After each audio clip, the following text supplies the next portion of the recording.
Bismillahirrahmanirrahim. Assalamualaikum warahmatullahi wabarakatuh.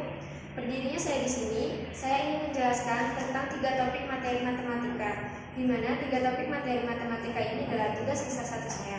Baik, saya akan menjelaskan. Yang pertama itu adalah logaritma. Logaritma itu apa sih?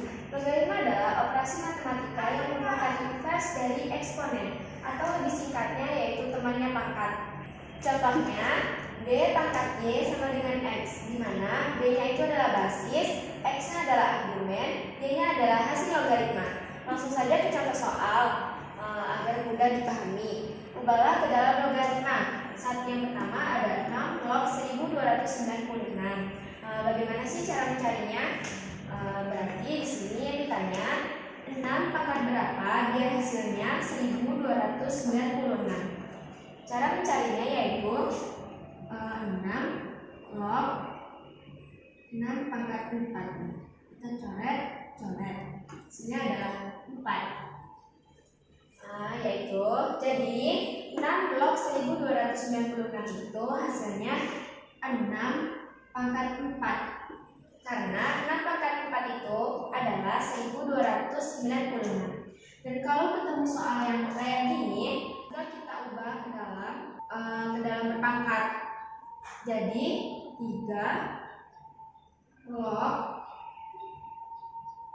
3 min 1, pangkat min 1. Dicoret.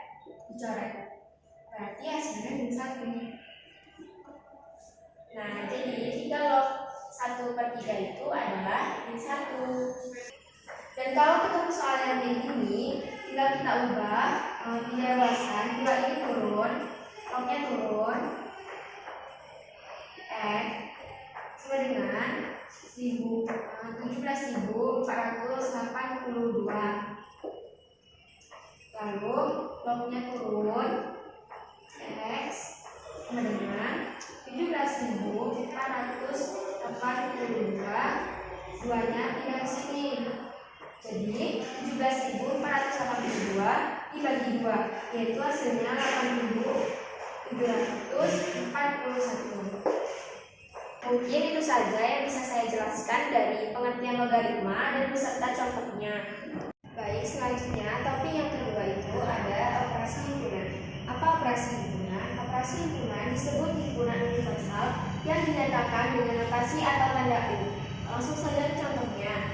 Gambarkan sebuah diagram Venn untuk menunjukkan himpunan-himpunan U dan himpunan-himpunan bagian A serta B. Jika di bagian U 1, 2, 3, 4, 5, 6, 7, 8, 9, 10 dan bagian A-nya 2, 3, 5, 7 dan bagian B-nya 1, 3, 4, 7, 8. Maka carilah A strip B itu dinyatakan yang ada di A nggak ada di B.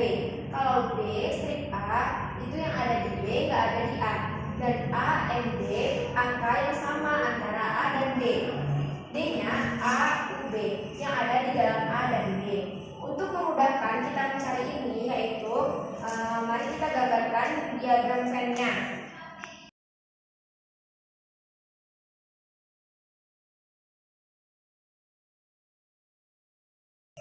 Ini bagian A-nya dan ini bagian B-nya. Dan untuk yang di tengah-tengah ini bagian angka yang sama antara A dan B. Di sini kita cari dulu yang ada di A dan nggak ada di B itu 2 sama 5. Angka yang sama itu ada 3 dengan 7. Dan kalau di sini bagian yang ada di B nggak ada di A. Dan yang di luar ini adalah bagian himpunan yang nggak ada di A dan nggak ada di B.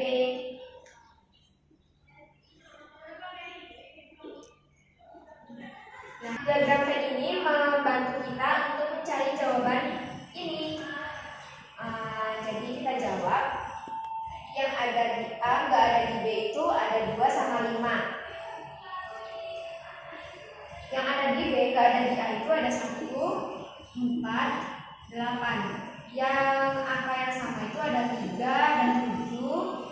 Yang ada di dalam A dan B itu ada 6, 9, 10. Dari situ mudah kan kalau kita sudah menggambarkan diagram Venn-nya. Kemudian saya akan menjelaskan tentang deret. Deret itu sendiri terbagi menjadi 2, yaitu ada deret aritmatika dan deret geometri. Deret aritmatika itu adalah deret hitung, lebih seringnya disebut dengan deret hitung ya. Untuk rumusnya ada UN sama dengan A ditambah N dikurang 1 dikali B. Rumus deretnya ada SN sama dengan N per 2 dikali A ditambah N per 1 dikali B. Untuk menggunakan rumus ini ketika UN tidak diketahui. Dan rumus selanjutnya ada SN sama dengan N per 2 A ditambah UN. Untuk rumus ini ketika UN-nya sudah diketahui. UN itu adalah suku ke N. A itu adalah suku pertama.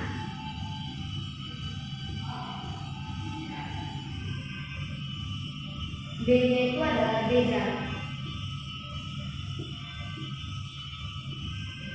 Untuk mencari aritmatika, terlebih dahulu kita harus mengetahui suku ke N-nya, suku pertamanya, dan bedanya. Tetapi deret aritmatika dan deret geometri hanyalah pengantar saja. Di sini saya akan menjelaskan bagaimana cara mengaplikasikan deret pada ilmu ekonomi. Cara mengaplikasikannya ke dalam ilmu ekonomi terbagi menjadi 2, yaitu ada bunga dan modal. Untuk bunga terbagi lagi menjadi 2, yaitu ada bunga sederhana dan bunga majemuk. Langsung saja ke contohnya, bunga sederhana. Di sini diketahui pokoknya 10.000, rata-rata persennya 5% dan tahunnya 3 tahun. Di sini untuk bunga sederhana rumusnya P ditambah P dikali I dikali N. Langsung saja cara menyelesaikannya. Pertama, pokoknya itu ada 10.000 ditambah 10.000 dikali 5% dan dikali 1. 10.000 ditambah 500. Hasilnya 10.500. Ini tahun pertama. Di tahun kedua 10.000 tambah 10.000 dikali 5% dikali tahun kedua. 10.000 turun ditambah hasilnya adalah 11.000. Di tahun ketiga 10.000 ditambah 10.000 dikali 5% kali 3, karena di tahun ketiga hasilnya adalah 11.500. 11.500 ini dari 10.000 ditambah 1.500. Nah, kan udah ketemu nih hasilnya, baru kita operasikan ke dalam deret aritmatika.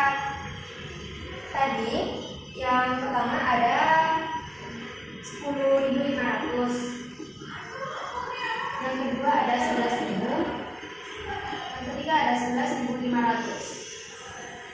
Nah, kan jelas nih bedanya atau jarak dari antara suku pertama ke suku kedua itu ada jaraknya yaitu 500. Kita sudah tahu di sini berarti suku pertamanya 10.500, bedanya 500. Lalu kita aplikasikan ke dalam deret aritmatika, yaitu menggunakan rumus UN sama dengan A ditambah N dikurang 1 dikali B. UN sama dengan 10.500 ditambah N kurang 1 dikali 500 sama dengan 10.500 ditambah 500N. 500N ini dari mana? Dari N kurang 1 dikali 500. Hasilnya 500N sama dengan 11.000. Jadi, itulah cara mengaplikasikan deret aritmatika ke ilmu ekonomi. Kemudian di sini saya saya akan menjelaskan fungsi linear. Fungsi linear itu jenis fungsi matematika yang memiliki bentuk persamaan, atau lebih singkatnya, fungsi linear itu yang berpangkat 1. Yang pertama itu ada permintaan. Permintaan adalah jumlah barang yang diminta pada berbagai tingkat harganya. Langsung saja ke contoh soal. Diketahui permintaan P sama dengan 15 dikurangi penawaran P sama dengan 3 ditambah 0,5 Q. Pajaknya atau disingkat dengan P, pajaknya itu 3. Di sini ditanyakan berapa nilai P dan Q sebelum dan sesudah pajak. Untuk mencari ini, kita menggunakan rumus PS sama dengan PD, di mana PS itu permintaan, PD itu penawaran. Jadi 15 dikurangi Q sama dengan 3 ditambah 0,5 Q. Ini yang sebelum pajak.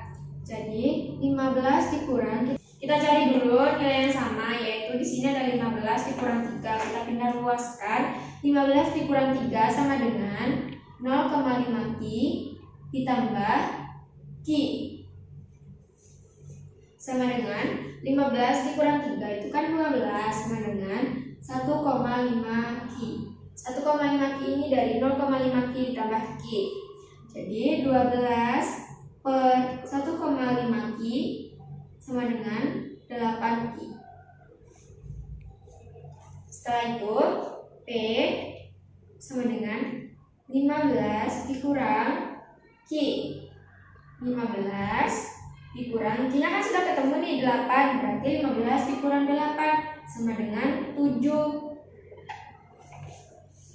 Kalau sesudah pajak berarti yang ini 3 ditambah 0,5 Q ditambah 3 sama dengan 3 ditambah 3, 6, tambah 0,5 Q-nya turun.